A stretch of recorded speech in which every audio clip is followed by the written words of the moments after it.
But we're on YouTube, so we're good to go. Okay. We need a roll call on this. Rodney G. Here. Doris Graham. Doris Graham. Craig Larson. I'm here. Mary Lou Keats, she joined us yet? I don't see her. Kevin and Martin. Here. Ann Marshall. Here. Pam Ross. Here. Okay. Well, we'd like to welcome our guests. And next we have citizens desiring to address the board regarding agenda items. Do we have citizens to address? We do not. Okay. Adoption of agenda and revisions to the agenda. Are there any revisions? I move we adopt the agenda as presented. I second.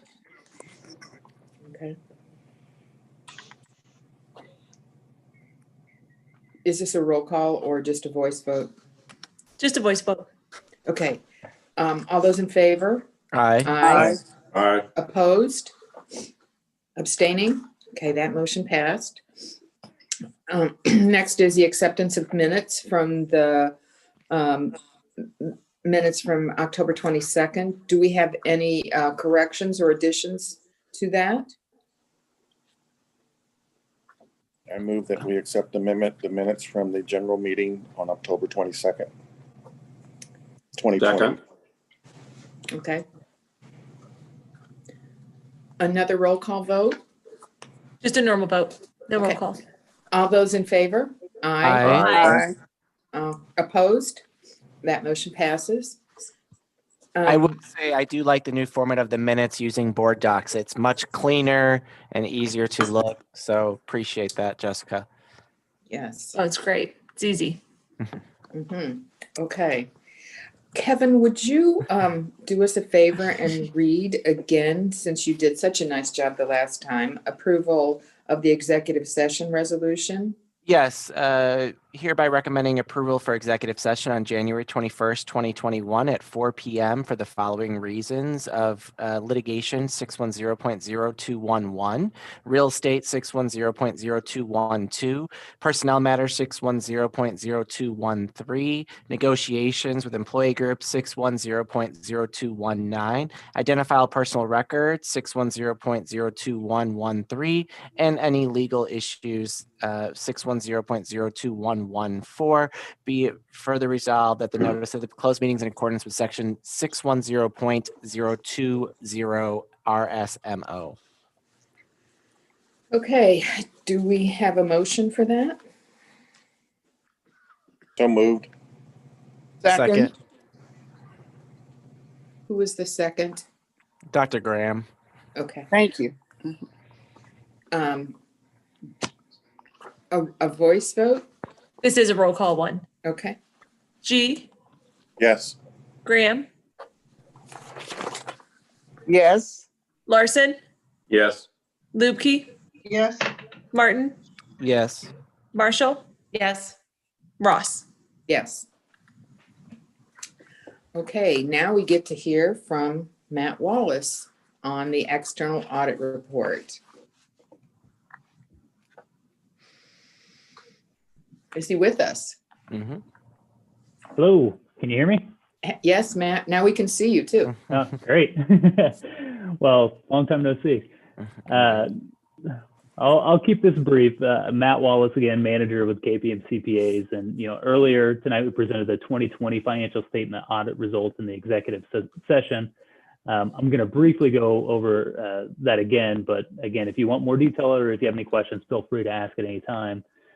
Just as a brief overview of the financial statement audit results, the college did receive an unmodified opinion, meaning that the financial statements are free from material misstatement. It's a clean opinion, definitely congratulate the college on that. Beyond that, just at June 30, 2020, the net position of the college as a whole was $124.6 million. And additionally, we issued an opinion on the major federal programs. That opinion was unmodified as well, meaning that the college did not have any federal compliance findings.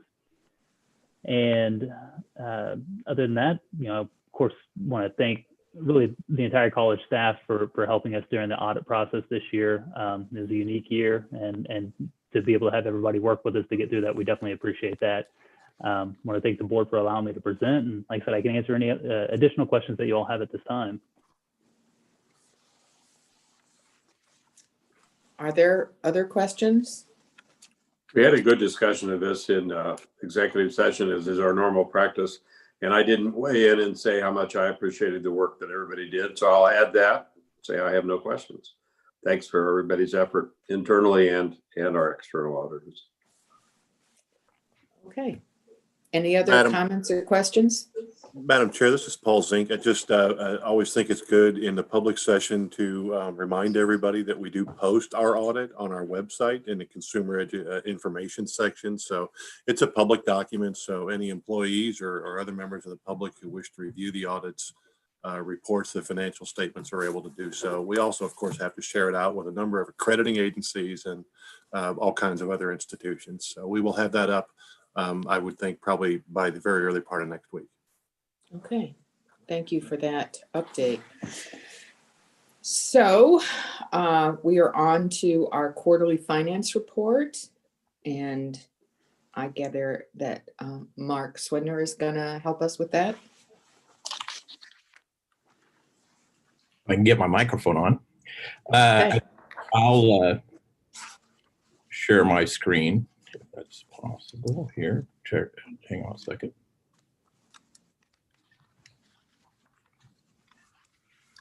Do you see the financial statements? I mean, the PowerPoint?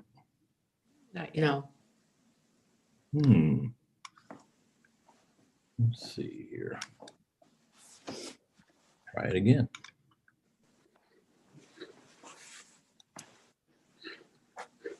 Oh, there it is. Okay. Now can you see it? Yes. Great. Good evening, trustees, faculty, staff, and any guests we have. In the board meeting agenda packet, under the finance tab, you'll see the detailed financial reports for the first quarter. I'll present a brief overview with a PowerPoint presentation of these statements, and happy to answer any of your questions.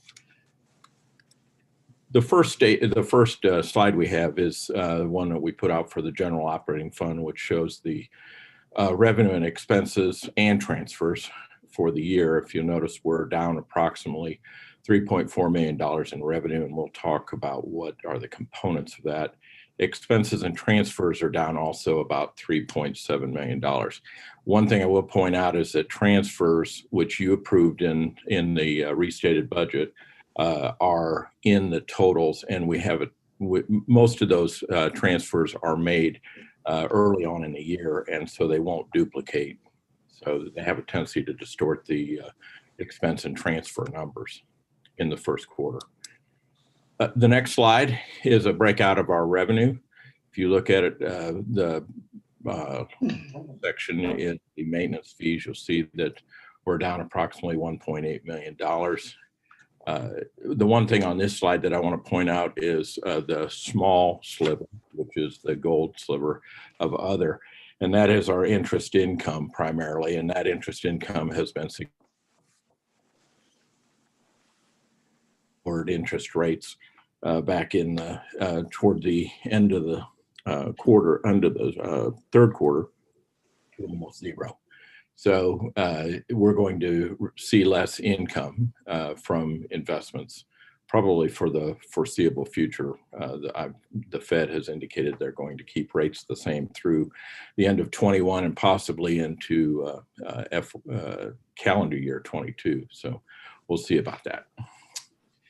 The next slide, I threw this tax revenue by month in. I did it last year at the same time, just so that you know when we get the tax revenue.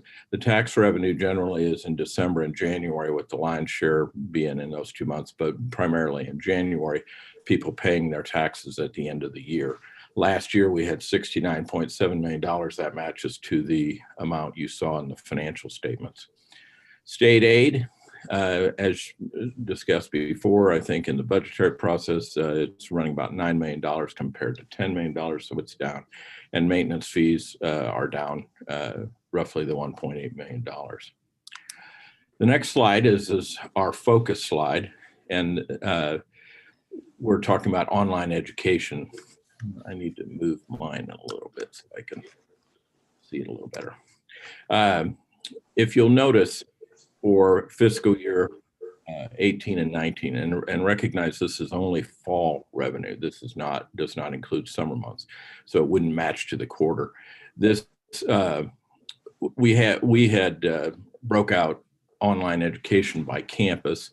There was a decision made in the fall of FY20 to put that into a separate online category, and so each campus does not see for fiscal year 20 or 21 amounts for online education. As you can see, for the fall of 21, the amount was up. To the extent how much of this, a lot of it's going to be related to COVID, but some of it, might actually portend a change in the delivery system too. So we'll need to watch that. The next slide is a similar slide. This one includes a full year for 18, 19, and 20, and then year to date through September 30th for this year. You can see that for the full year last year, we had roughly $9.4 million worth of online education. We're already at 7.4 as the end of the quarter. Through last Friday, when I pulled this, it was 8.9 for what we have year to date. And then when I looked at it this morning, we were almost right at that $9.4 million again. So you can see that online education's a significant component of and I have included at the end of this section a little bit more information, but I've put them as supplemental slides. So I'll discuss those very briefly. But the next slide is the general operating fund, the expenditures. As you can see, the salaries and wages are down slightly, a couple $1 million. Benefits are up. Part of the reason why benefits are up is because we made a change to the healthcare plan at the end of last fiscal year that added around $1.5 million of cost to the college, which, just so you know, this number, this $5.9 million, is not an actual number. We calculate a composite fringe benefit rate, what we call the fringe rate, and that fringe rate is based upon what we believe fringe rates will be, or the fringes will be for this year. Last year, our rate for example, people that were in PSRS was 31.8%. This year, it's 35.4%, primarily due to those costs related to the healthcare plan. The next slide I throw in here is the utilities again. And you'll notice for FY20, the water and gas are significantly down compared to the other years. This is because last year in FY20, we paid a substantial portion of our first quarter bills. We paid in the first 2 weeks of October. So it'll have a tendency over the next few quarters when we report to even out. I will say that the difference between the water this year, 144,000, and for say 19 first quarter, 131,000.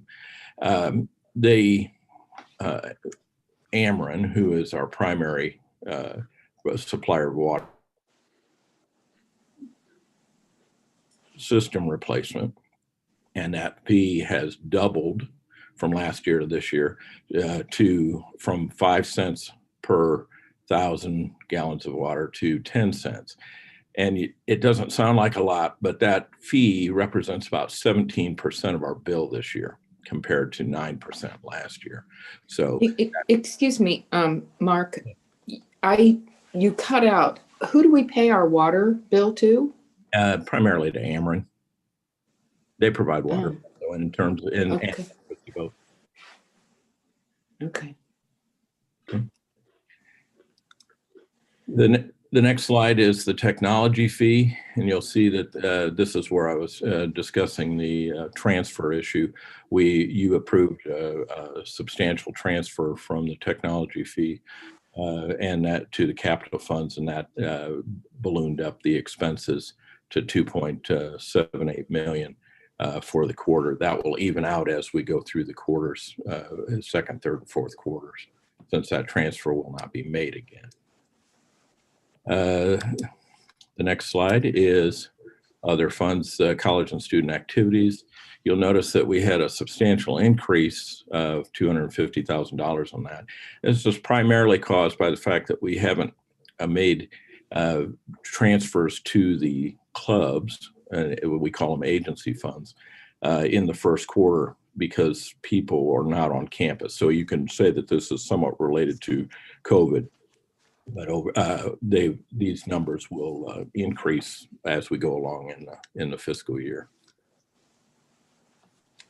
Public safety and pedestrian traffic access. Again, same thing on the expenditures and transfers. The transfers increased for fiscal 21 by about $400,000. When you're looking at the statements, you'll see a little bit of a weird situation where we have an expense of $164,000 compared to only $8,000 last year. This represents our payment of UPass for the Metro that we supply to our students. Last year, that payment was made in October. This year was paid in September. So that's the difference for that. Other funds that are in the statements are, sorry about that, our rental of facilities, student financial aid, restricted, auxiliary agency, self-insurance, and capital funds. We'll switch to the balance sheet now. And the first thing I want to say is on the Center for Nursing, we've been reporting what we've spent on it. We're up to about $37.9 million with about $2.2 million left in the fund. This is as of September 30. So we're a little bit less than that right now.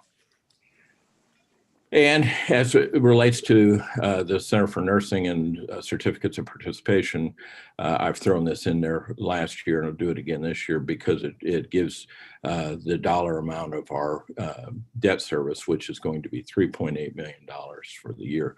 You'll see that as, and this actually was one of the comments in the executive committee, this year we're going to have annual principal payments of $2,050,000. So our debt at the end of June in 2021 will go down by that to a little over $2 million. I also want to throw in the pension liability, and the reason why I wanted to throw this in, Matt discussed it a little bit when he was discussing in the executive committee the liabilities related to the pension plans, but you'll notice that it went up about $11 million. As a cross-reference for you, if you go to page 8, and I'm not telling you to do it now, but if you want to go to page 8 of the audit report, I identified that PSRS went up by $5.2 million, and SERP up by $6 million, and OPEB up by $0.5 million, and that represents the increase you're seeing here. You have to take out, you can't just look at the liability that you see on the financial statements for pension plans, which look is around $100 million. For that, you have to also take into account the deferred inflows and outflows. That's the end of the slides I want to present, but I do want to tell you that I've included 2 slides. This is for your information. And what I did was I took the fall 21, fiscal year 21, and fall fiscal year 20 by campus and online, and then spread it between the in-district, out-of-district, out-of-state, international, and the student discount, so that you could see where the individual campuses were with respect to fall tuition. The next slide summarizes that slide, so that you can see that overall we were down 9.9%. And this is campuses on the previous slide add up to a negative $3.1 million, offset by $1.1 million. And it says my is unstable. So if you didn't hear that, I can repeat. But we're showing overall that, we had an increase in out of district and out of state. And this was all entirely related to online, which somewhat makes sense because the people that don't have to come to campus would be the ones that are taking online courses. I'd be more than happy to answer any questions that you might have on the quarterly statements or on the slide presentation.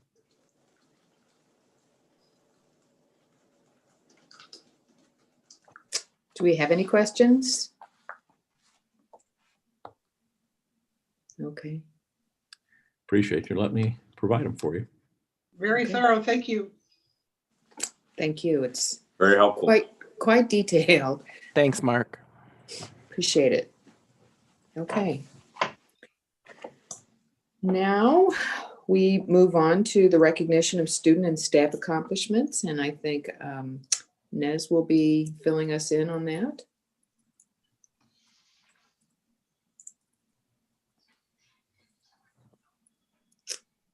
Don't see her yet.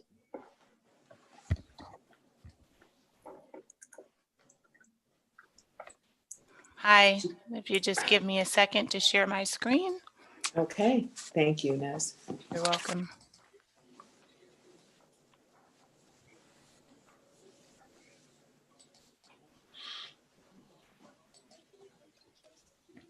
Okay, can you see it? Yes. All right. Okay.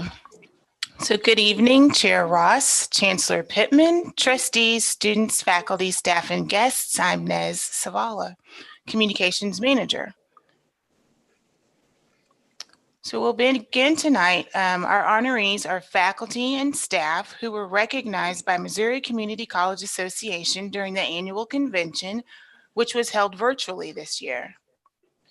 Tracy Carpenter is a student services specialist at Wildwood. She received the MCCA Classified Staff Achievement Award presented to a member who's had a positive impact on their college and the classified staff. Carpenter has worked for STLCC for 8 years.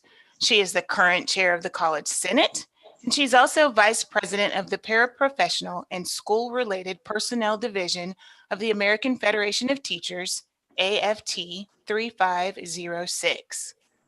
At Wildwood, she has served as an advisor for the Beta Rho Epsilon chapter of Phi Theta Kappa, and she's currently working to create the college's first Phi Theta Kappa alumni chapter. Congratulations to Tracy.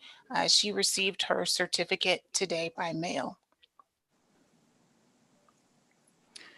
Eric Driscoll and Michelle Peterchak both received the Mel 8's Faculty Innovation Award, presented in recognition of an innovative project that improves the quality of a particular course or instructional program, resulting in better outcomes.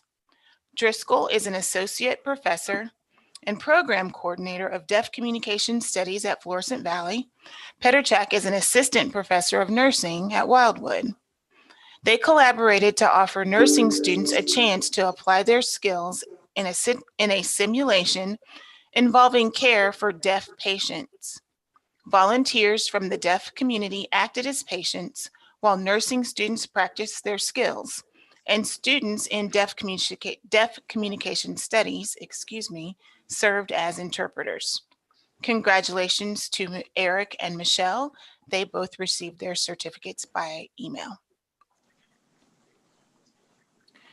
The final honorees this evening each received MCCA's Senior Service Award, presented to long-serving employees from each of Missouri's community colleges. Recipients are recommended by their college presidents or chancellors. To receive the award, the employee must have worked at a community college for 20 years or more. The college's recipients are Robert Antelick, Shipping and Receiving Clerk at Florissant Valley, Laura Davidson, Vice President for Student Services at Wildwood, and Claudia Kriegel, Enrollment Services Specialist at Merrimack. Robert Antelick has served the college for the last 35 years. He has actively participated on campus committees, including the Enrollment Management Task Force, Campus Senate, NCA Accreditation Committee, the President Advisory Committee, and Banner Stars Committee. He partnered with Ackerman School, a special school district of St. Louis County, to implement a cooperative program to introduce students to the work environment.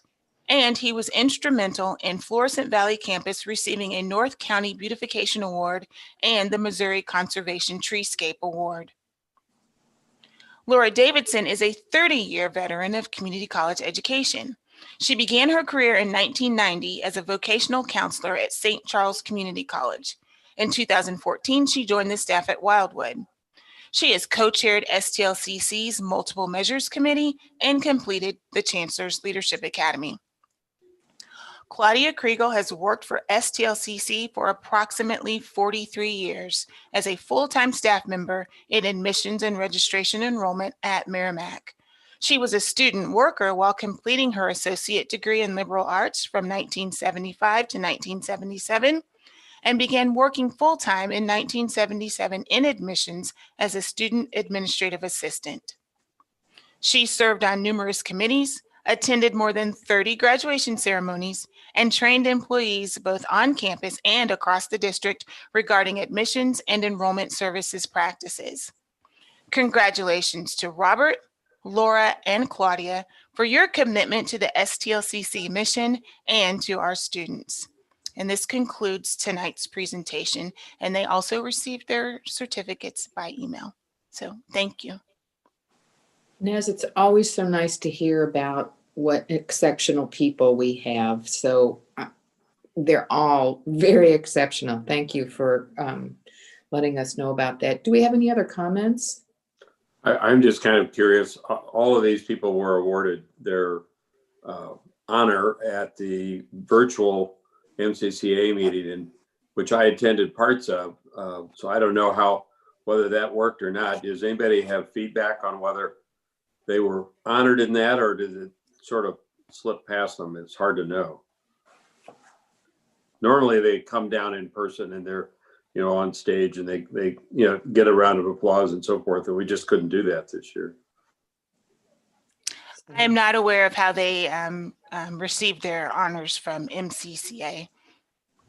So, well, they should be proud because they were selected statewide, not just recommended by us. Yeah, I'm sure that I know that MCCA put in a lot of effort to host the convention, and so I'm sure they got their award. More than likely, they got it by mail, but hopefully they had an opportunity to get a little shout out during the virtual event. Yes, Naz and Dr. Larson, I know we did a celebration for the legislative recipients. I'm not sure we did on the staff, but I'll find out and let you know. Okay. Okay, well, thank you very much, Naz. We appreciate your Thank you. letting us know about all these exceptional people that work for us and with us. You're welcome. Thank you. And our next is our ratification of our travel expenses, which we've done a much better job keeping them very low this year. And it was a lot more convenient for many of us not to be away from home. So I hope you've had a chance to take a look at these. So I'll moved. follow up with the same comment. The virtual meeting, maybe I'm getting old, but I'm doing a lot of Zoom calls and I'm pretty comfortable with that, but it just wasn't the same. And I know that the people who put it together from MCCA's staff worked hours and hours, and they had a good attendance. They actually were probably 200 people more registered than they had in person because it was convenient. But the sessions I attended were fine, but the Q&A was not the same, and you don't run into people in the hallway and so forth. So I hope that at least the state meeting we can get back to doing. I think it's been a great way for college employees across the board and trustees as well to be connected to other colleges, other trustees in the state. Well, I'd have to say I thought it was a lot easier to take notes sitting at my desk. And it was easy to ask questions. I mean, there were chat feature worked really well, and I'll be interested. I could be completely wrong. Maybe I get terrific feedback and decide, well, we had more people and it was so easy and it didn't cost all the travel and so forth. Yeah. So I could be completely wrong. It just had a different feeling. I've always enjoyed that state convention. Okay, well, I think we need someone to move this ratification of travel So expenses. moved. Second. Okay, all those in favor? Aye. Okay, By the way, sorry, Madam Chair, Muha, if you can promote D Graham 85 as a panelist, that way she can see she had to disconnect. So she's waiting to be promoted as a panelist from an attendee. Sorry, Pam. Trying to get Doris back in the meeting. So I was letting Muha Okay. know. There she is. okay, so We're how good. do we do that, Kevin? We're good. We're good now. Okay, all right. Our next one is the non-certified employees retirement plan cost of living increase. Recommended approval of 1.3% cost of living increase. So, So moved as presented. thank you. Second. Okay. All right, do we need a roll call on this? Sorry, we No. did not. Okay, all those in favor? Aye. Aye. Opposed? Okay, thank you. That passes. Authorization of chancellor to approve new hires, reclassifications, reorganization, contracts, and bid awards from tomorrow until December 7th. So moved. Second. All those in favor? Aye. Aye. Board committee reports? Do we have a board committee report? I do. I have an update from the potential tax levy. I don't know if there are others.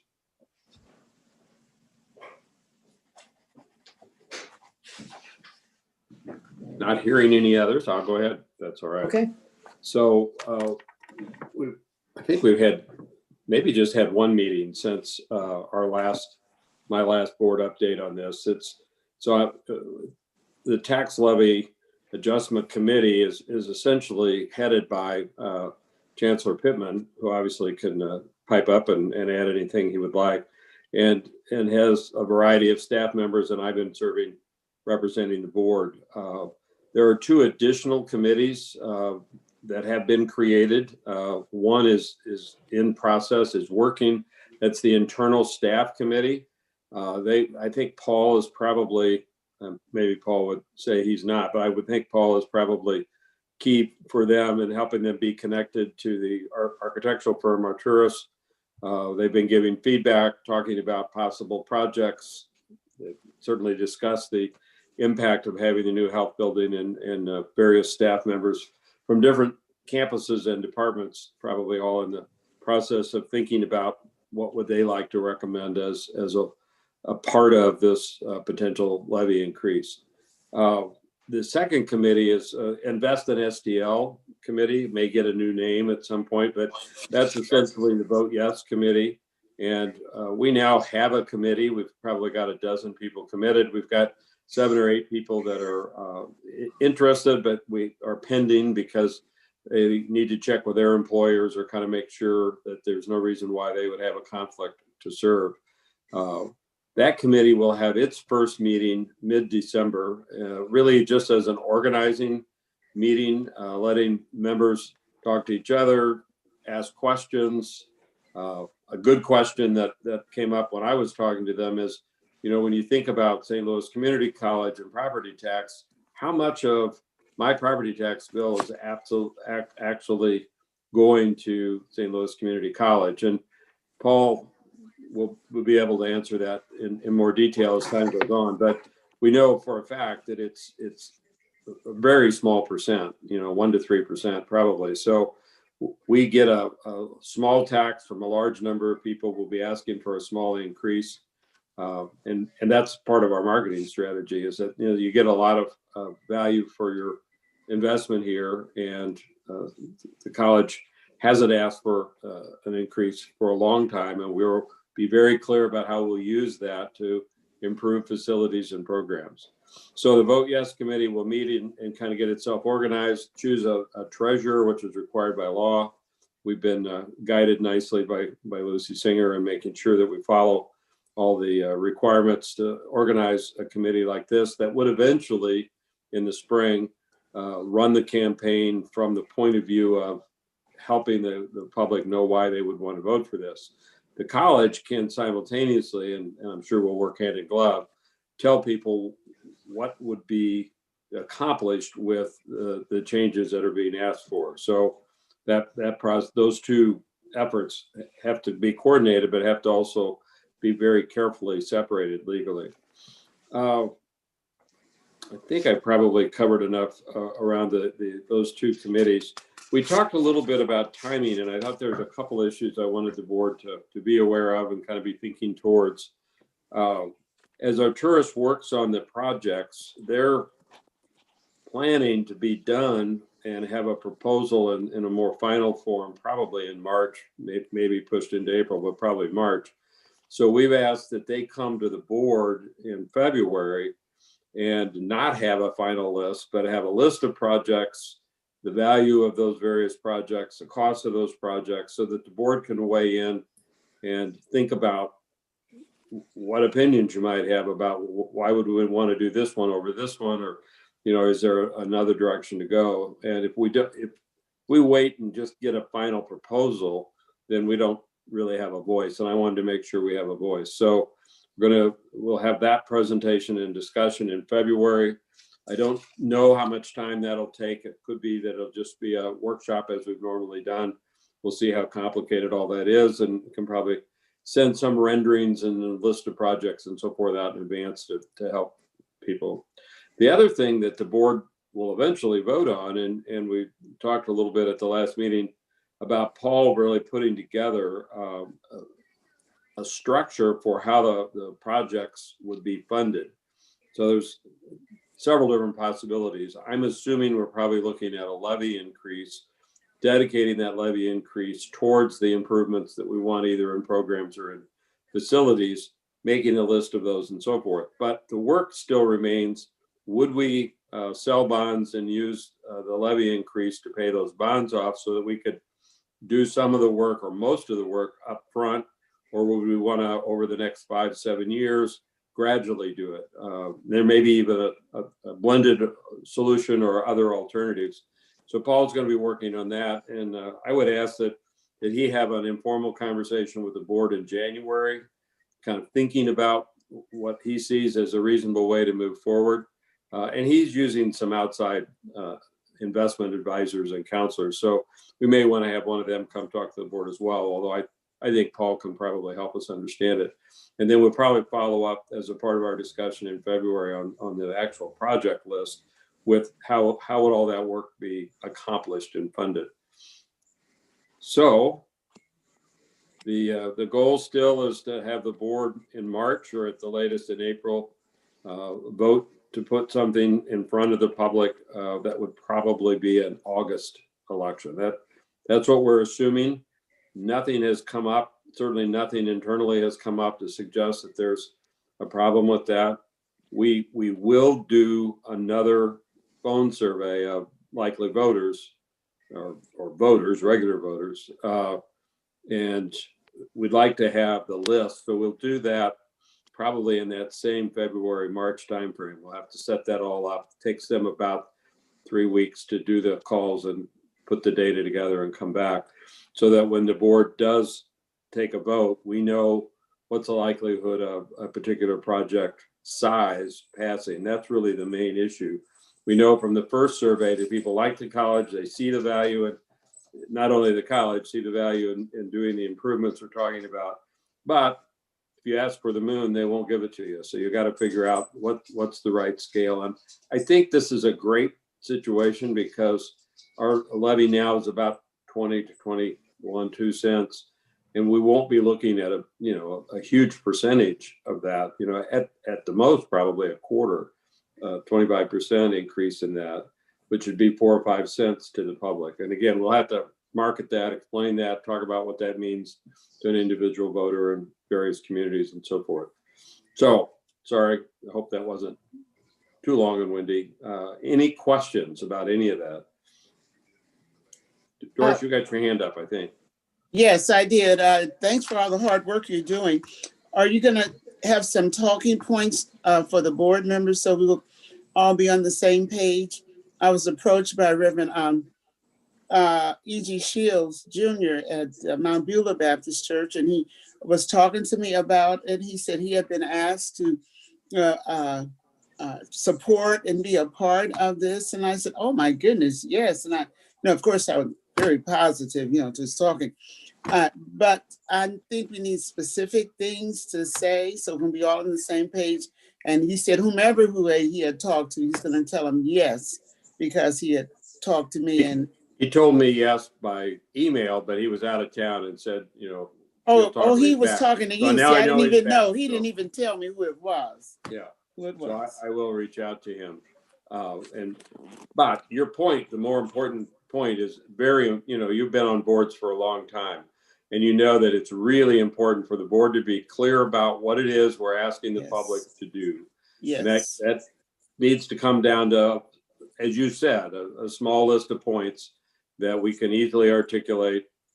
It's transparent. There's nothing about this that is anything but common sense in my mind, but we need to all be in the same place. And I'm sure that Kedra and the communications staff will work with the Invest in SDL committee to come up with, that kind of marketing messaging and, even a strategy. How are we going to let people know? I mean, that is all out in front of us. I imagine that committee will actually hire somebody to help kind of put together a campaign. But again, I've said in my past updates, and I want to stick with that, I don't think we need to spend a whole bunch of money on this. I think we know this is a good thing. It's timely. It's something that people, they like community colleges as they haven't in my whole time of living in St. Louis, and see the value. I just attended the presentation of, the workforce update that the college does every year, and we had great attendance, very important information focused on what COVID has done to the workforce, why people need more education, what kind of jobs should they be looking at. We're at the center of all that, and I think we are. We benefit from that, but we also need a little more help to do the work in the best way possible. Thank you. And Craig, do you know how many years it's been since we asked for an increase? We asked without success in 2006.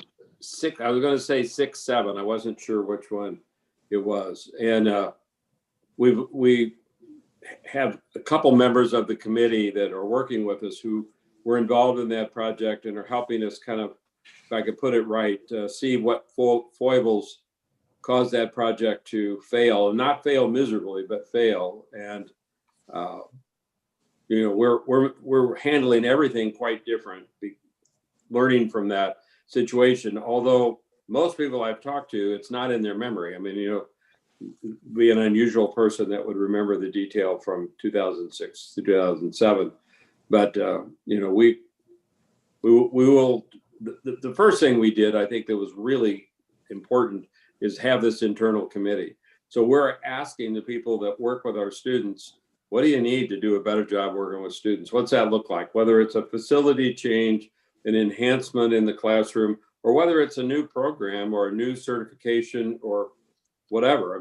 That list of what will really be the biggest bang for the buck is going to be done internally so that everybody knows why they should support this.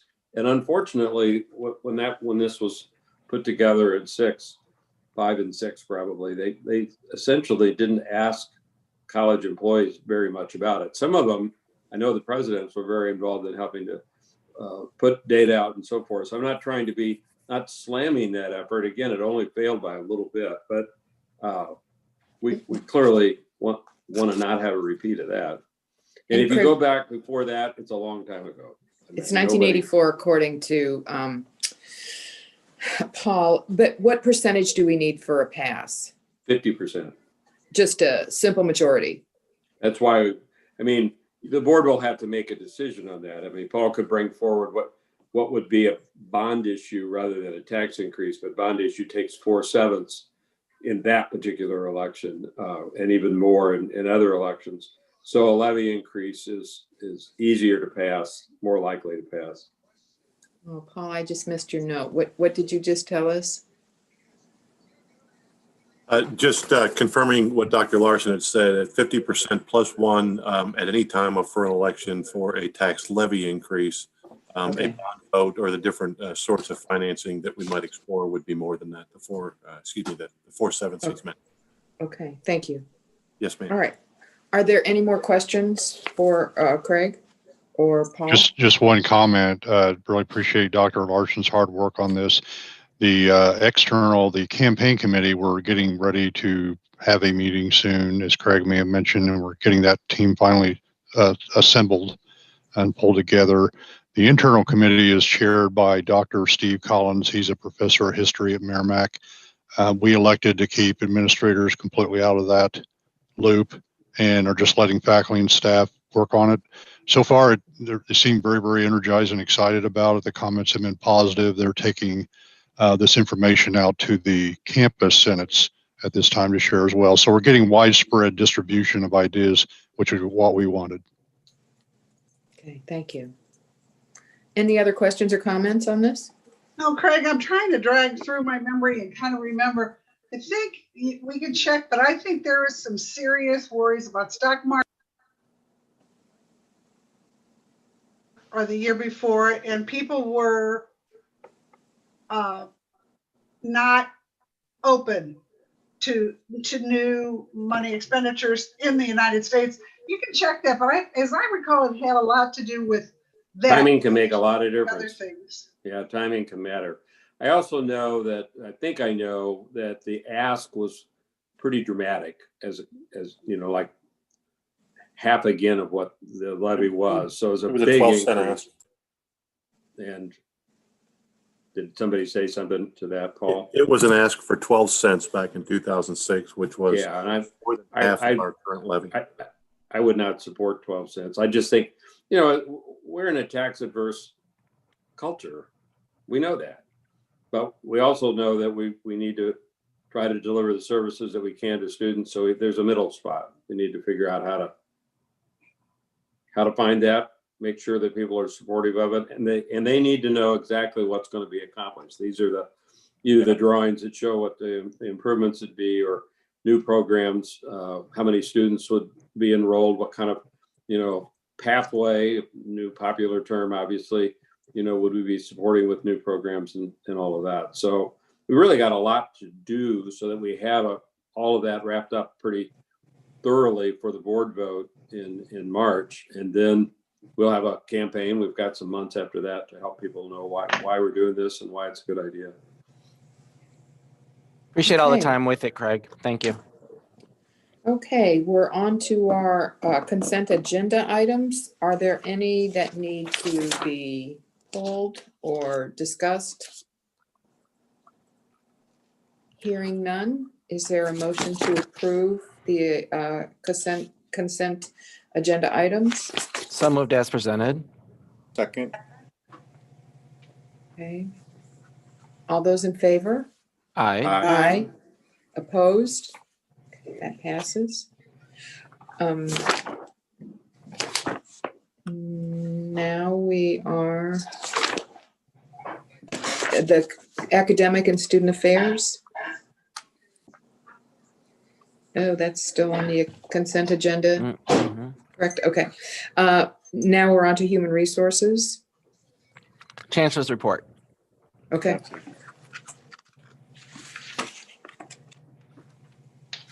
All right, thanks, Madam Chair. See if I can share my screen. Okay, can you all see my PowerPoint? Yes. Yeah.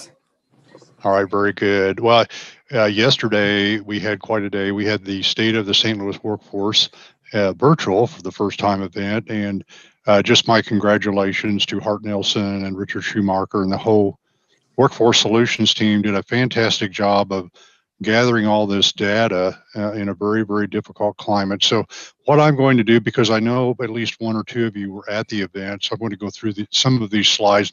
I think I reduced this down about to a third of the total slides. So I'll fly through some of this data that I thought you might find interesting. Start right out of the box and very timely. The Bank of America announcement today is very, very tied to workforce development, as it's $1 million that's focusing on guided career pathways for underserved minority students. And our focus will be on IT programs. So we have these programs. This modeling is working very well with our code camp, with some existing programs in healthcare and aviation, where some relatively short-term training is getting people into living wage jobs.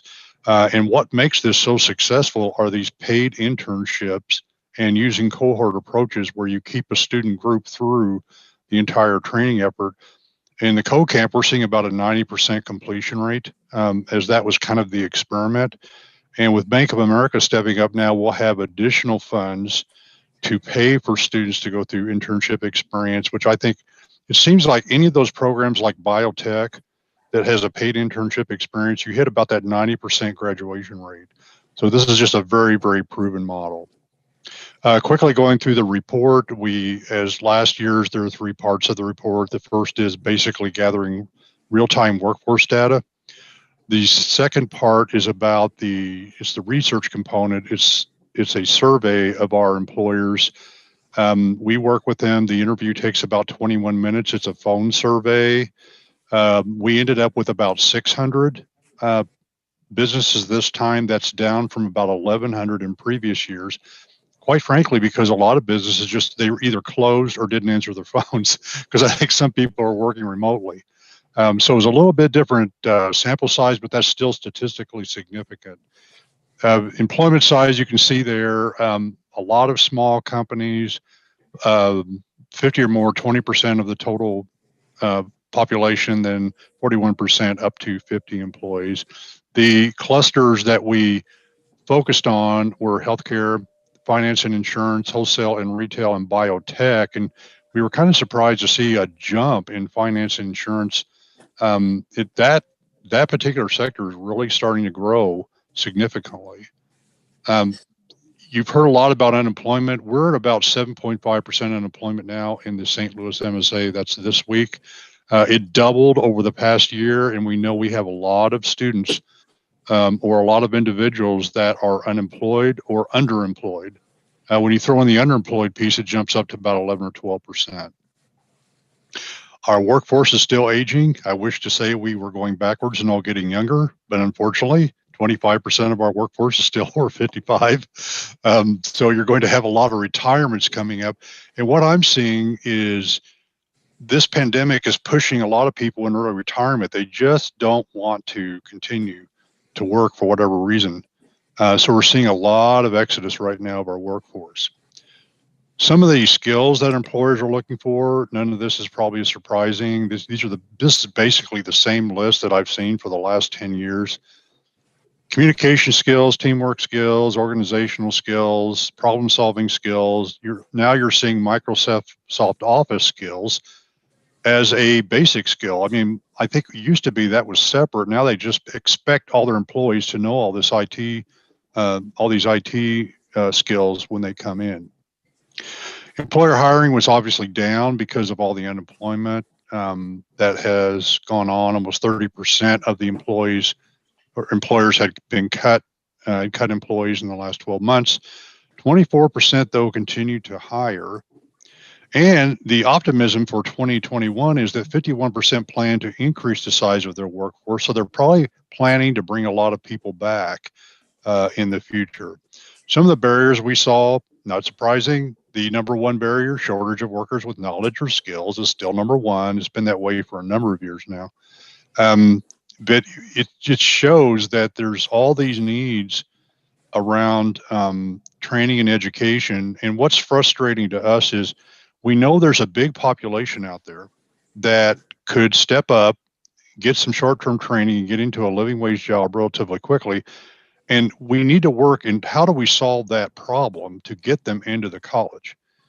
I think we're working on things like wraparound services with childcare and food pantries and counseling and other services. And I think these paid internship ideas might be able to attract some folks in as well. This picture just shows some skill shortages by business functional areas. Not surprising, skilled trades, patient care, manufacturing, pretty much at the top of that list. Educational skill levels, middle skills, again, is the largest sector that needs employees. That's more than a high school diploma, but not a 4-year degree. And you can see the different, if you look at the orange bars or fall autumn colored bars, you can see in patient care, accounting, finance, skilled trades, the relatively large portion of all their employees is middle skills. Overall, Missouri, 53% of all jobs are now middle skills across the state. Hart and team did a great job too in just measuring the COVID-19 effect to companies.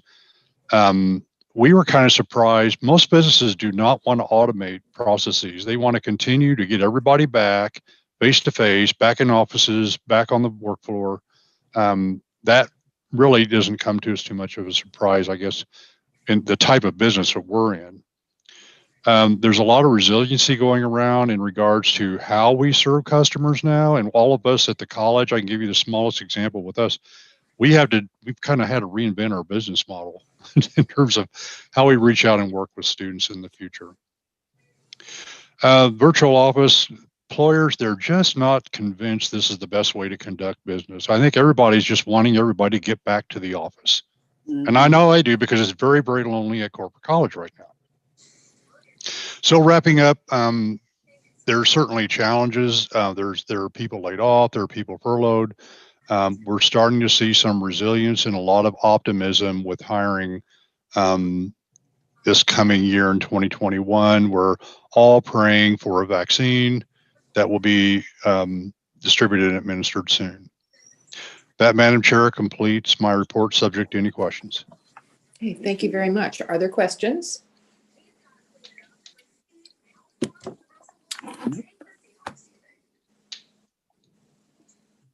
Dr. Graham, do you have a question or comment? No, I don't. Very good report. I'm sorry I missed the workforce virtual. When it was in person, I really loved going. Yes. Mhm. Okay.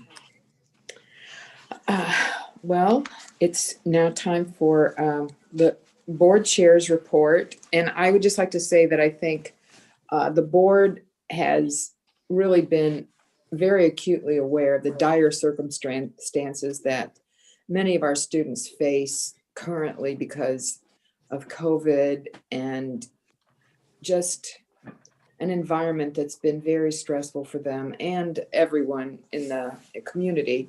But we've seen such a drop in minority men in coming back to college and retaining them. So we know that we need that work from the bank. That's just really important for us.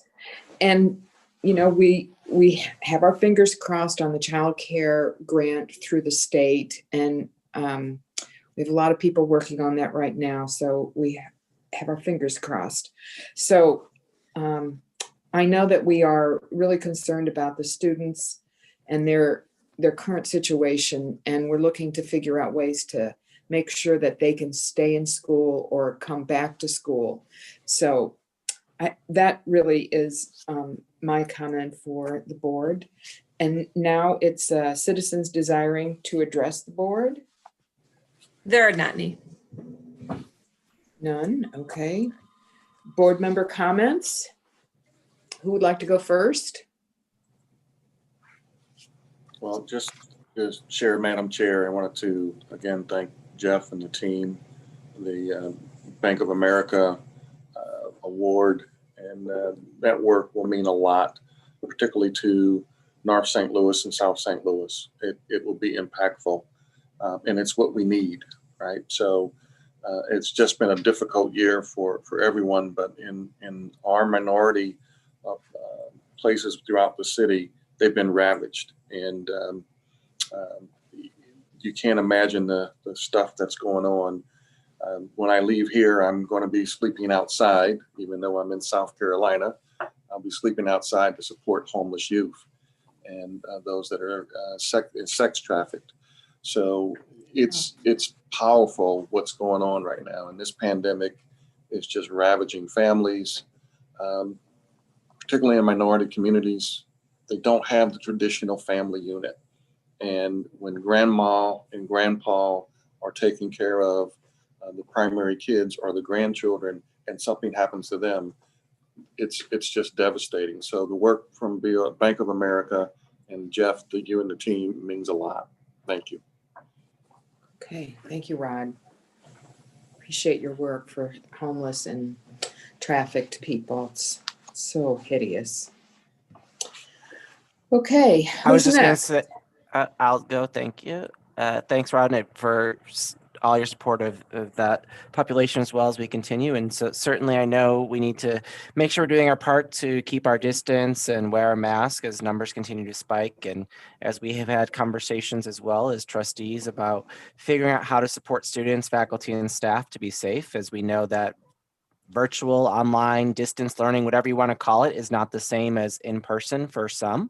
And some need that certainly, and some thrive in an online distance world. And so we don't know what the future is going to hold for the next couple of months until I would say there's a vaccine that is widely spread and used across the world. We will continue to see issues. And so we will not see each other till 2021. And so I certainly hope that 2021 brings a healthier, safer year for us all. Certainly, I think back to 2020 when it started, everyone's like, oh, perfect, very soon, perfect year. And I think it's hard to find a lot of perfect things that happened in 2020. And certainly, one thing that I will say that came out of it positive is I feel like more individuals have connected with family and friends in a more personal way than they've over the years of disconnecting more virtually and being stuck on cell phones. You see a lot more family and friends reconnecting and just picking up phone calls and sending cards to each other and those types of things. So there's one positive is I feel like came back to some olden days of you used to play outside in the playground and type of thing, or you go walk outside, just connecting back with friends and family. So I hope everyone has a healthy, safe holiday. I wish everyone the best of luck, and certainly just remember to wear your mask and be safe out there. The virus is real, as several of us on the board have had it already, and so just want to make sure that you're all being healthy and safe, and appreciate everything that everyone's doing, including our faculty, staff, to make sure our students have a successful end to this semester. Okay. Dr. Graham, do you have some comments? I just want to wish everybody a happy Thanksgiving.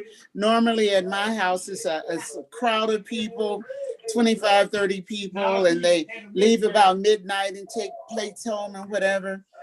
And I get up for breakfast the next morning and I eat the same thing that I had for Thanksgiving dinner because it tastes so much better at breakfast time. But that will not be happening this year. Jerry and I are sheltered in, and we're going to be looking forward to seeing our relatives and friends on Zoom. And if not that, we're just going to be thankful that we're still alive. And I want all of you to stay safe and well. And I love all of you. And Dr. Pittman, he's on mute, but I'm so glad that we all, just push forward his contract for the next 5 years, because I think we work so well together and we are doing great things during this pandemic. It's crazy. Thank you, Dr. Graham. Welcome. Yep. We might be. Annie, any comments? Whoops. Just wanted to say thank you to everybody who's doing such a great job, keeping the boat afloat. And also, it just haunts me, the suffering that some of our students are going through. So I look forward to really working on some of those wraparound services, making sure that the libraries are open, and the Wi-Fi to be working. These are going to be some cold months coming up ahead. And, that's going to be really important. And not everybody has a car to be in the parking lot of a facility, of one of the colleges. So we're going to have to, that's kind of heavy on my mind. But I know we've got the best leadership, and I'm just really thankful to be on this board and thankful to be working with such a great group of individuals who really think outside the box and are very thorough and very caring about the students and about and the faculty and staff. I'm very, very, very grateful. So I'll be by myself this Thanksgiving. My parents are old, so we're all gonna be by ourselves. We're just gonna be calling each other on the phone. This COVID thing is terrifying. And I just want everybody to really think about it. Be safe, be so safe. And it's just not worth taking any chances. The CDC said, their recommendation is for people not to travel for Thanksgiving. I've never seen anything like that before, but that was their recommendation. So I will be staying put. But thank you all and happy Thanksgiving. I'm very grateful for all of you. And Craig, do you have some more comments? No, I really don't. Everybody's been very eloquent. And I agree with the best wishes for Thanksgiving, and absolutely think that the next couple months are going to be probably the hardest that we've had so far, trying to socially distance, do the right thing. It's still a political issue, unfortunately, but try to find some things that give you some personal release and, enjoy a book or walk in the park or something, because there aren't too many things we can do, but let's try to do those things we can and keep centered as positively as we can.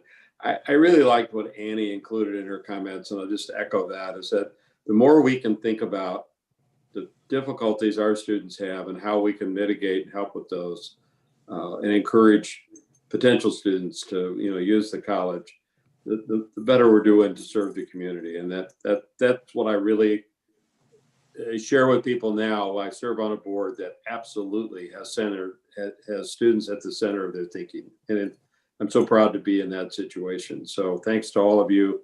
Have a great holiday. Okay. Mary, do you have some comments for us? My comments are to the larger community who might be watching tonight. And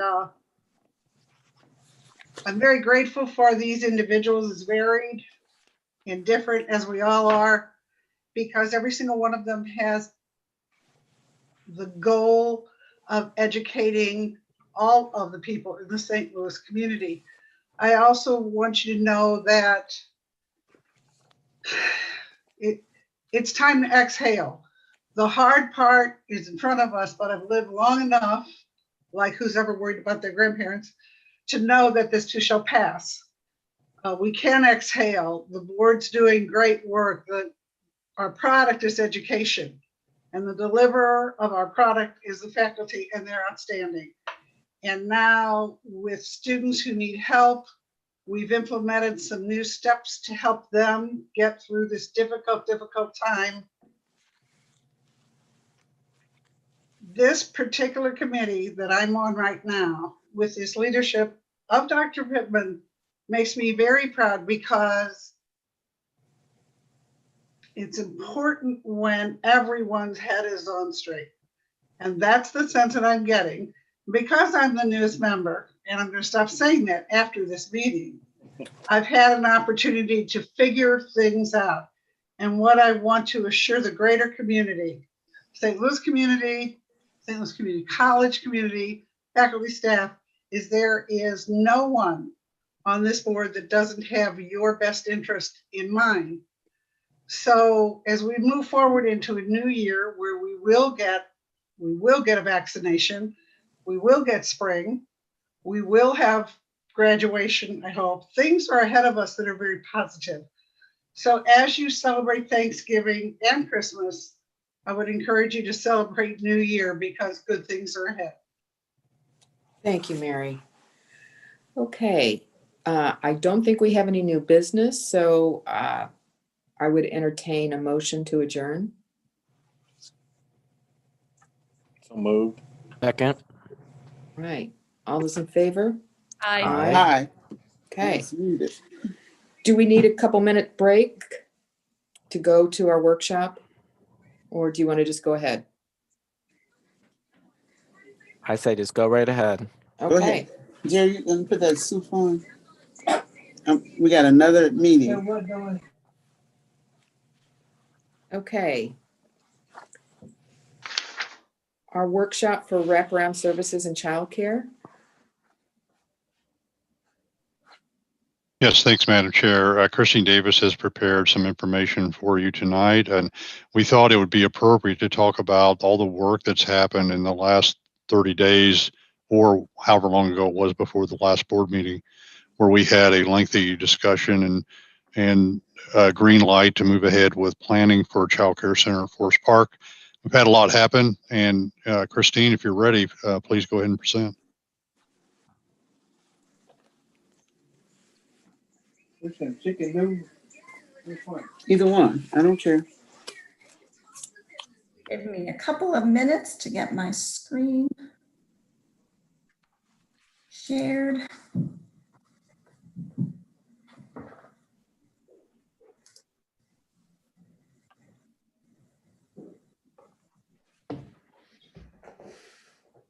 Can you see that?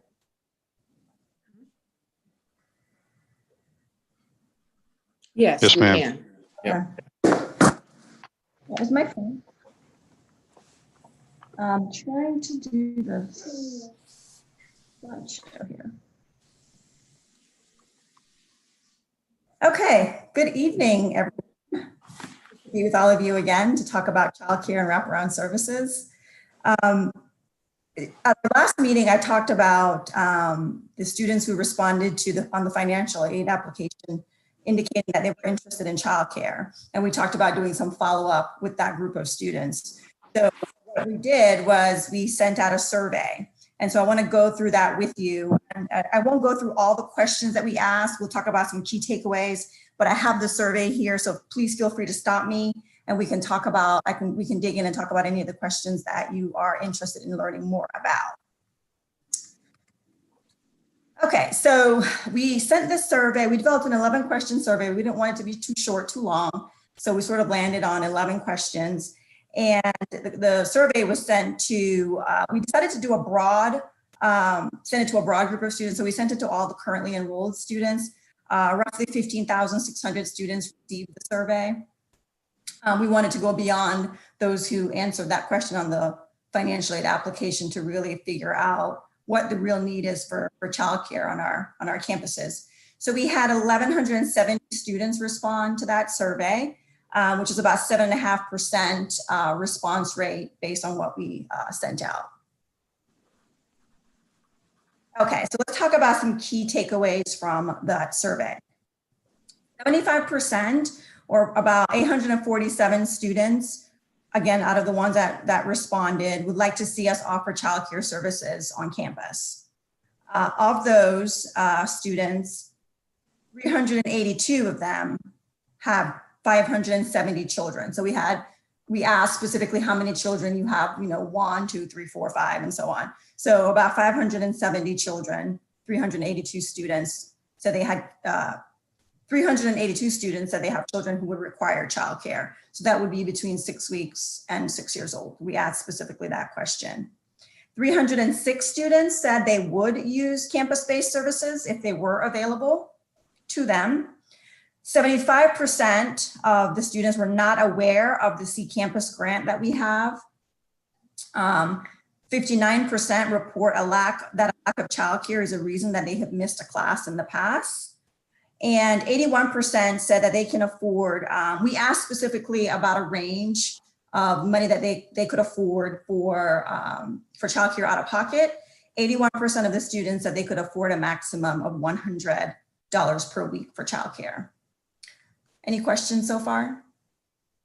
Do you have that breakdown by campus, or it's not like that? We did ask, the first question we asked was which campus did you attend? Yes, we do. Okay. I Now- think, Dr. Davis, if you're going to find that information, I think I would not have guessed, if I had to guess, Mhm. that many students have that many children. I know Pam would always tell us it's a lot, right? But until you actually see numbers to things, I would have not guessed, because of course there's only students who responded, right? Which means there's students out there who don't even apply to the community college because they don't know about childcare. But to have 570 children out of 382 and then 306 saying they would use some type of campus-based is a pretty significant number, Yeah. obviously. Sure More than is. I would have thought, to be Yeah. honest. Yeah, Christine, when we met with the social services folks yesterday, they were asking all these questions. Mhm. And I think really what Pam just asked is something they're really going to be interested in is how many of these 847 are actually from Forest Park? If Mhm. we can define that, I would think that would be a relatively significant number if we're looking at a 50 or 60 seat center. I think any data, Ryan McKenna and I are getting ready to kind of talk to folks over in Jeff City. Anything like that would be helpful for us. Sure. Okay, so Dr. Pittman, you weren't able to give them those responses yesterday? I told them that we had 1,100 students had responded to a survey. They thought that was really kind of amazing, that we had positioned this on the application for students.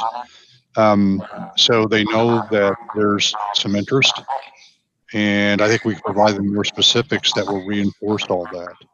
I did tell them that the board was very, very supportive of this initiative. And I basically am saying this is a workforce initiative. One of the Yeah. two key priorities of the governor is workforce development.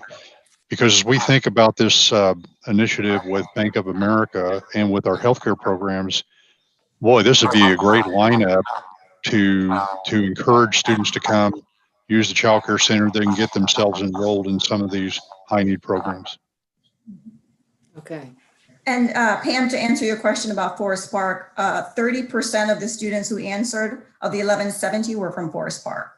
Now, that does not mean that they're reflected in this particular number. We can get that number for you as to how many of them have children that would require childcare.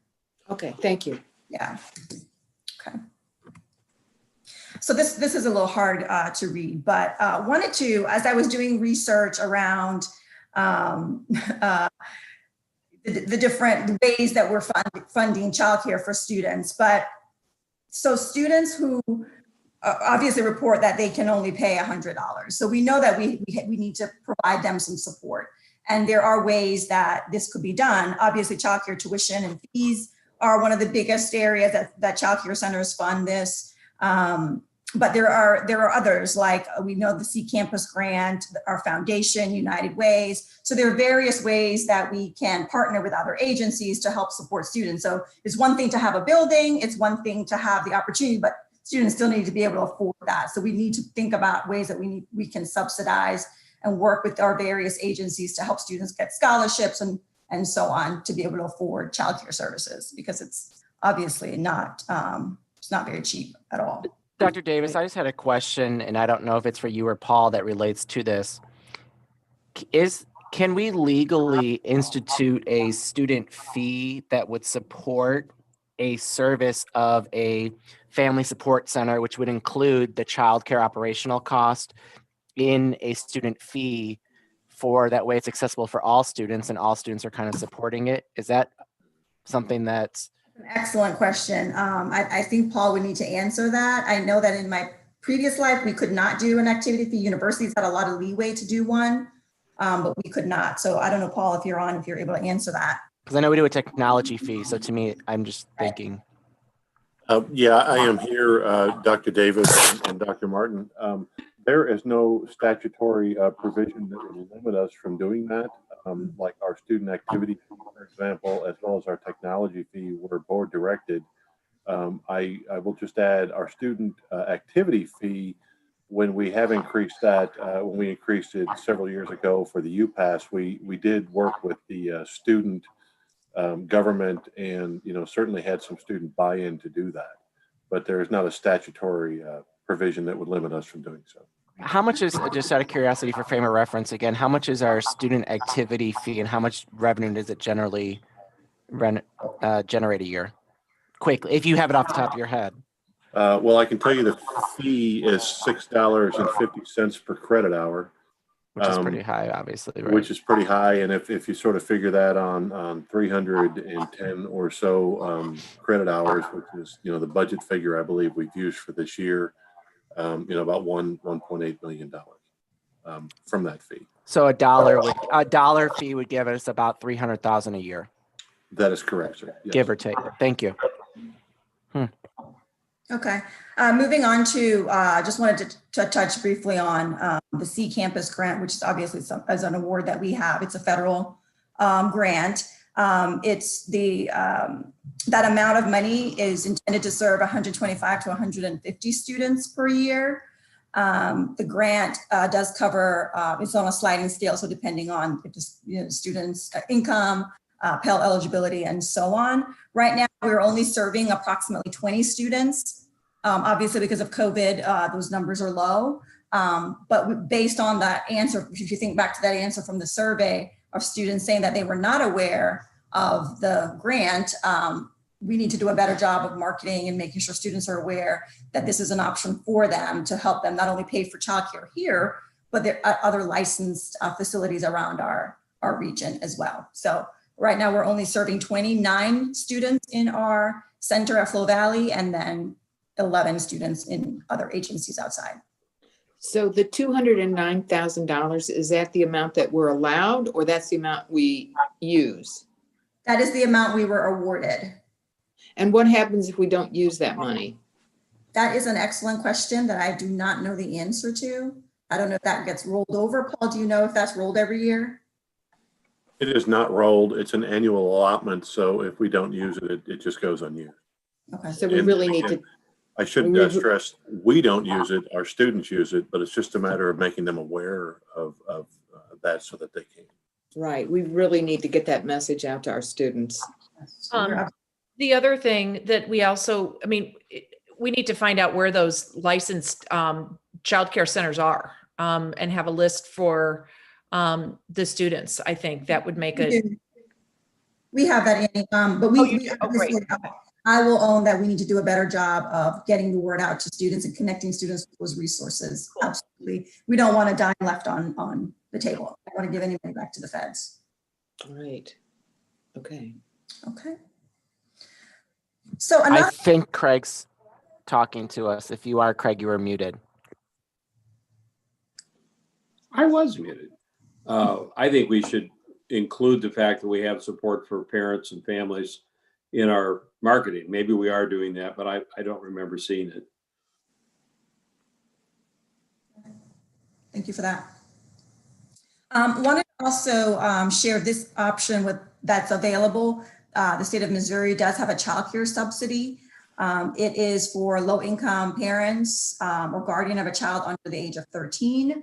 The amount of subsidy will vary based on, what the criteria that they have. So it's a voucher that students are eligible for.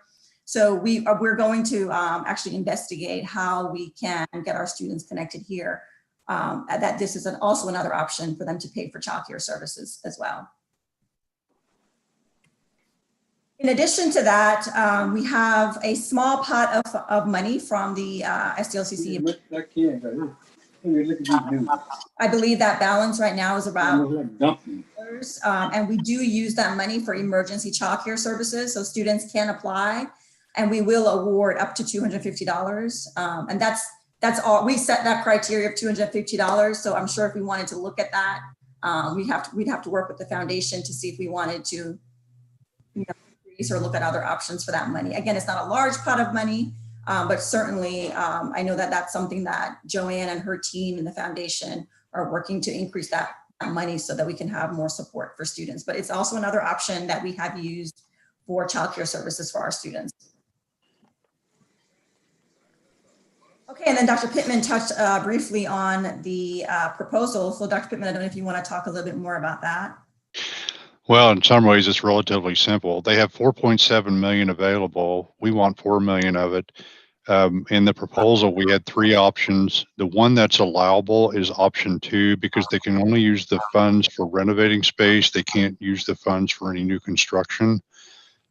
We are outside the parameters of the RFP somewhat in terms of time, primarily, but this is actually federal CARES dollars that I don't think is falling under the same rules.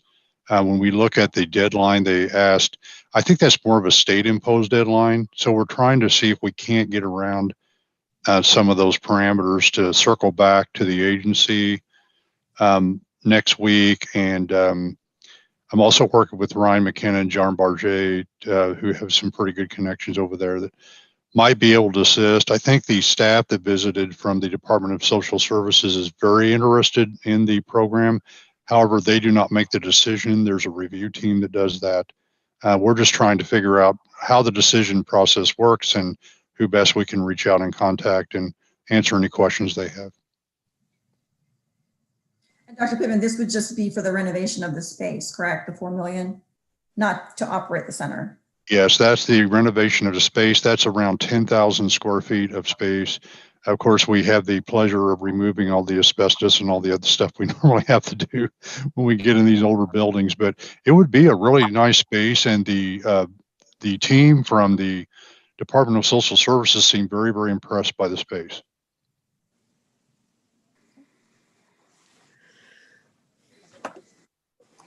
Okay, so just as I was doing, looking at various community colleges and how they operate childcare centers and what are the different models that are out there. The central models, which we all know about, we've heard of those. Just a couple of examples that I thought were interesting.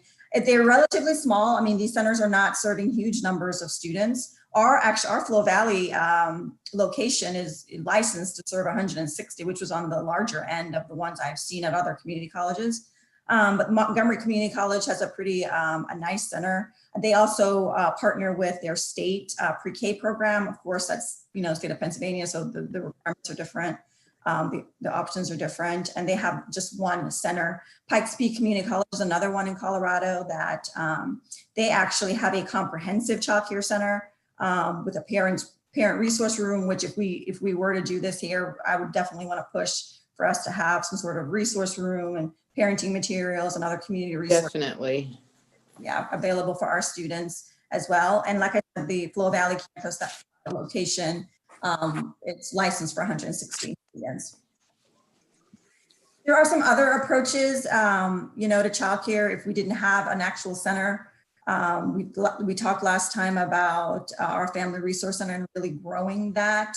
And a model that I looked at today was Portland Community College, and they have a child care resource and referral office, and they do a lot of what we're currently doing, but doing it on a larger scale, helping students with financial assistance, income qualifications, and they refer to on-campus, off-campus programs. They work with Head Start programs and other preschools in their Portland area. But certainly some ideas for us to expand.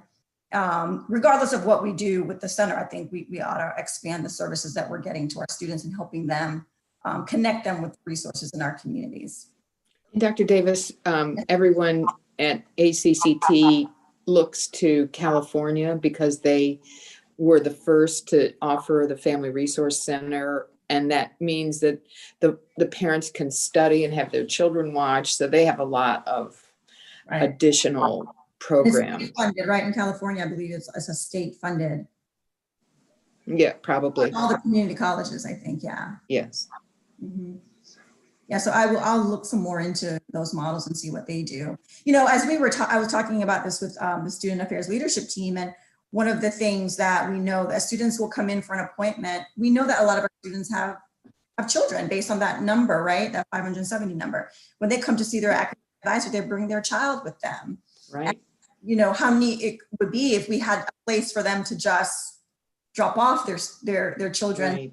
an hour or a half an hour. Of course, we're in COVID now, so it's less of an issue, but some other options for us to explore if we partnered with our early childhood programs here to have a play area for kids in our buildings, because again, our students, many of them are parents. And so we need to be expanding services to that population as well. Okay, so in addition to the wraparound services I talked about last time, just wanted to mention a few others that we're working on. We're partnering with, Student Affairs is partnering with Academic Affairs to build my understanding is we had something similar here before at the college, but for some reason it went away, but a mentoring program where we would have mentors embedded in first year classes. In our Smart Start classes, but also other first year classes where students have, those are who are first year. We know that a lot of, first year students, they're not successful. And so if we had some mentors that were in those core students who were maybe students with a higher GPA, who are more academically strong, work with them. So we're in the process of developing a job description right now for mentors, and we will pilot something in the spring to have mentors in those classes and work with students. And we're going to do some really strong training of those mentors so they understand what their what their responsibilities are. So, but we're excited to see how that could develop here. And Dr. Davis, would it be possible for some of them to earn some kind of income? Oh, yeah, it will definitely be a paid position. Oh, thank you. Appreciate that. They'll be jobs, and we're looking to leverage work study funds to pay these students, but we have paid students with student activity fees for student assistance type jobs. Working with HR to grade the positions now, but I would like to see definitely they will be a paid position for sure. Okay, thank you. That's important. We want to entice and encourage students to stay on campus. So if these are strong students, we don't want them going off and getting a job where they have to leave campus. If they can stay on campus, right, the better for us. Of course, you already know about our free mental health counseling. We're working to expand the outreach to students. It's difficult because we're COVID, but teachers, I think, are doing a fantastic job in letting the students know they're there and available to help and support them. We're doing a better job with referrals and managing those students. So that's ongoing. Something that I talked a little bit about last year, but really working to coordinate care through our staff offices. We have a behavioral intervention team. I don't know if you all know what that is, but it's basically just a team of people across our district that meet and discuss students of concern, maybe some behavioral issues. And then we also have a care team. But what I see is a need for coordination of care across all of these different things that we have. I was talking to a colleague at UMSL, and they have a care and advocacy center, and it's staffed by social workers. And so if we can expand, the program that we have with the Brown School and get more social workers on our campus, I see a real need here for social workers to work with our students to help manage just the various issues that they're dealing with and help them navigate and provide them with those tools that they need to be successful. And then finally, just wanted you to know that we have followed up with the students who said that they're not aware that we have the C Campus grant. The staff has already reached out to them to let them know that this is, what we have, this is what's available, this is how you qualify. And so we're going to work with them to get them qualified and get them those funds if appropriate. And then moving forward, we'll create a marketing plan to ensure that all students who need those funds are aware that those funds exist at the college. Any questions? I don't have a question, but I talked to Dr. Pittman a week or so ago, maybe a little bit more than that. And the Harrison Center came up, and I'm wondering, one of the things that the folks who were having good results really did was they started study groups for students, and the mentors could be a part of that, I'm sure. But the Harrison Center might be a place where some students could study together, and I'm wondering if that's a possibility. Obviously, it's, not on a campus exactly. And the libraries are another place where students could study together. Obviously, we have issues right now with the pandemic, but I don't know if Harrison Center has been discussed, but it did come up. So just wanted to mention that. It seems to be a place where we could have a lot of students there because there's a lot of technology that's embedded in that building. So. To go off of Ms. Ross's comment, you know, I think first off, I appreciate Dr. Davis, and certainly, again, I think the numbers are staggering to me of just the childcare needs, and certainly, Dr. Pittman, I appreciate your efforts of trying to get secure money from the state and federal dollars to build that. I go back to our strategic plan of removing barriers, which is one of the goals that the board set, and so I really want us to think broadly about trying to identify barriers, just not childcare, but also our mental health, food insecurity issues, social workers, and really thinking, I'd like the idea of a Harrison Center type thing or some type of family resource center that we're housing our social workers or increasing social worker interns, and really thinking about all the wraparound services that we could provide our students. I guess I've never thought about before the idea of looking at a student fee that supports students through wraparound services. And I have no clue where Dr. Pittman would even be on that because it just came to mind. But to me, that is a benefit for all students. And the reason you have student fees is to benefit and support students. And I just think about the impact that it could have is if Rodney was on here right now, he would talk about the trauma piece and how we need to support students and well in that. And I just think we have a major opportunity, particularly Harrison Center is in an area that needs as much love and care that we can give a community as possible, whether it's tutoring groups and mentoring groups. And I just think about even our work with, my mind is going to go blank, college bred. What's the one with Scott Byers group that we did the mentoring program? College Bound.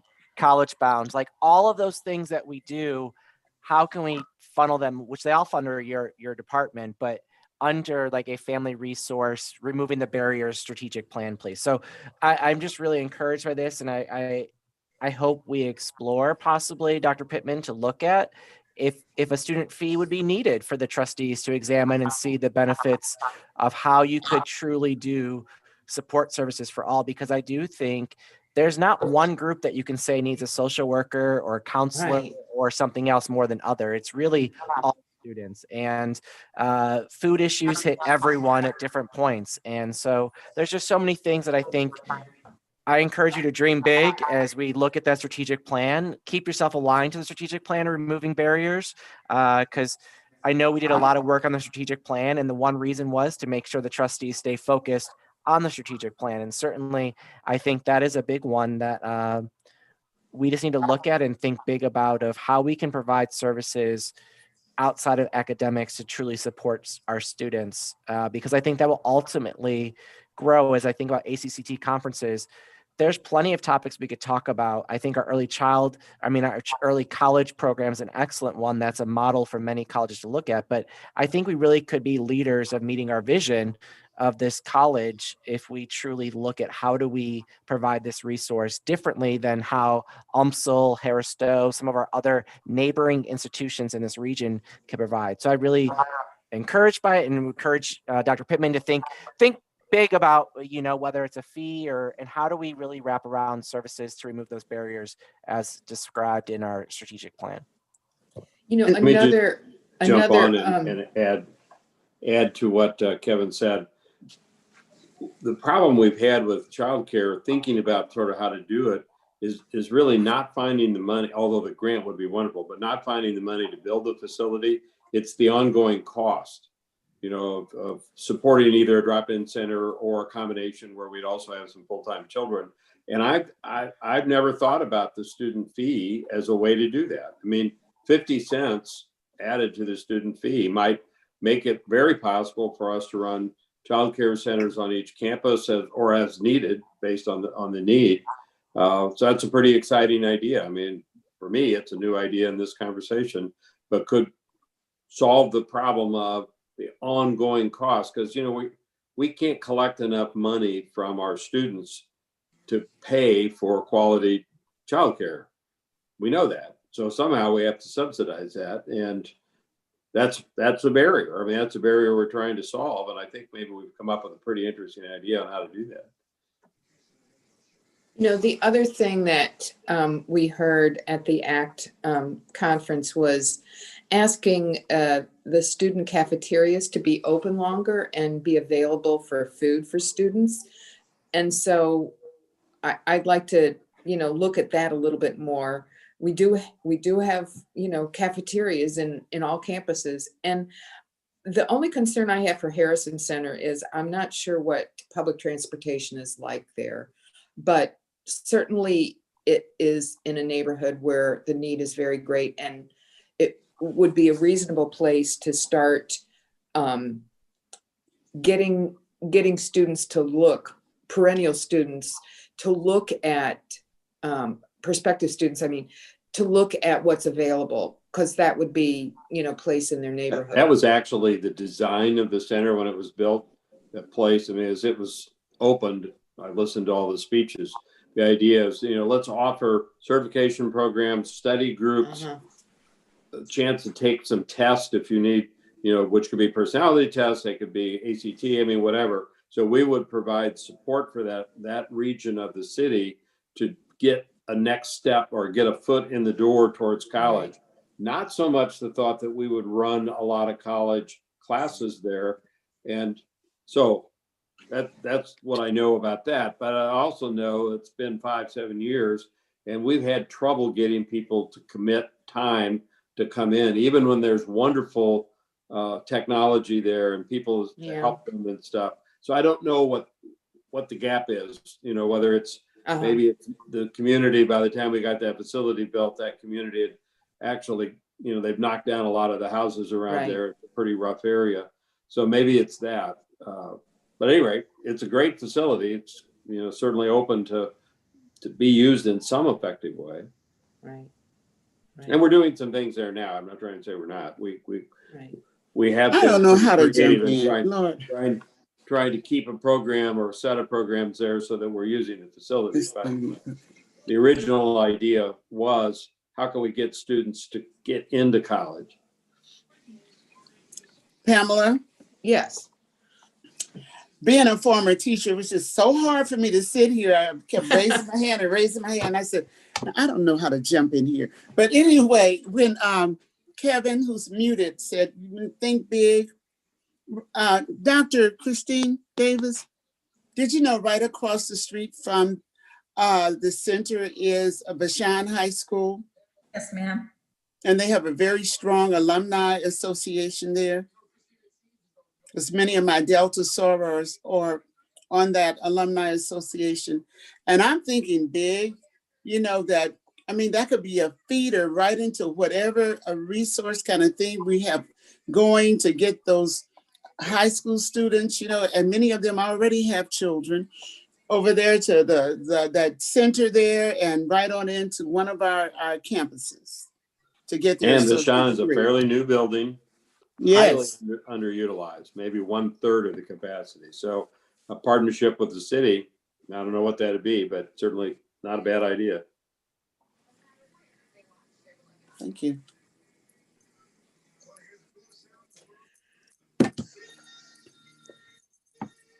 I love that we have a strategic plan. That's what I love. It's clearly encompassing that strategic plan. And I know there's more goals, Dr. Pittman, besides just that one, but certainly that's one that we're passionate about, or at least we all have a wide range of knowledge about different areas of need of just the removing barriers piece. So.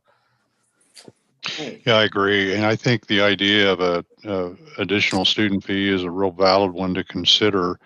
And what, you know, the realization I've had the last couple of weeks is probably the reasons the past child care centers failed was just because the students didn't have the ability to afford quality child care. And that's why Christine and I have been kind of racking our brains of where can we find resources for the students so they can pay for the services so we can sustain the center. So it's all about sustainability. That's the equation we got to solve for right now.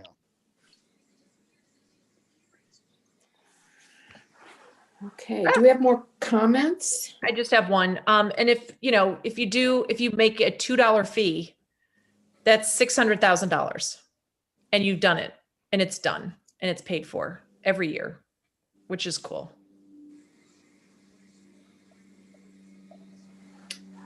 Okay. Not saying we just want to pass fees on to students, but we want to provide services for all students. So that's, to me, what it's all about. Yeah, again, I think it's a very valid idea that you're doing something directly for them. Now, granted, not all the students will need that. So you might hear some pushback that way, but it's a service that would be available to them all. Yeah, but that's okay. I mean, I paid my taxes and my son went to private school and I didn't care. I mean, because I knew that my taxes were I was paying for the community college and I was paying for Kirkwood High School for other, so that was all good. I didn't mind.